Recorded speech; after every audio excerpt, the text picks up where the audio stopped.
So this guy, Roger Bannister, famous for breaking the 4 minute mile. So it was interesting about that particular time in history because before he broke that milestone, no one thought it was actually possible. So Roger Bannister did the impossible. So how did he do it? Well, he applied a growth mindset to the application of running that 4 minute mile. And what I mean by this is that instead of saying that was impossible, he asked the question, how can I make that possible and how can I be the first? So he was very much a cutting edge individual. And if you look at the research and the story behind it, he did try a number of times to try and break that barrier and failed.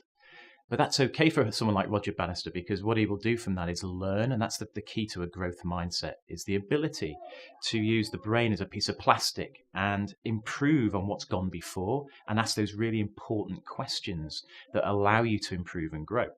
And so he said, well, okay, so what didn't work and what did work and what do I need to do differently next time? So even down to the factors of the environment, so the location, the wind factors, the wind speed, who his pacemaker was. And he looked at all these individual things like diet, etc. And he made some small changes and alterations in order for him to be at the optimum time and place and be the optimum person to make that change happen. And of course, he succeeded.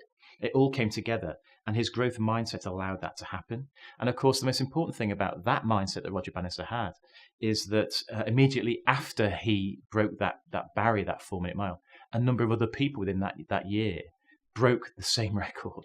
So he took the impossible and made it possible, not just for him, but for humanity to understand that actually we could do these sorts of things. And so other people took on that mantle, and now we're trying to improve those times over and over again.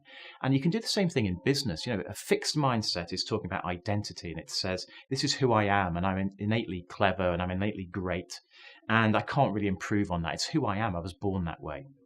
But it creates limitations, especially when it comes to challenge and failure, because we don't like to be perceived as not being good enough. So sometimes we can put barriers in the way or even stop learning, whereas a growth mindset is more about not who I am, but what I can become. And it's all about learning. So it's asking those really good questions about this is who I am now, but who do I want to become and how do I get there?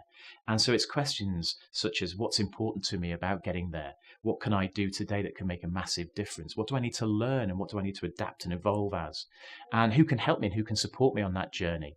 And what will it look like? How long will it take? And what will I learn from the experience? And that growth mindset, when applied in business, is invaluable because it allows people to thrive and develop. And of course, your business will improve because you've got the culture of growth.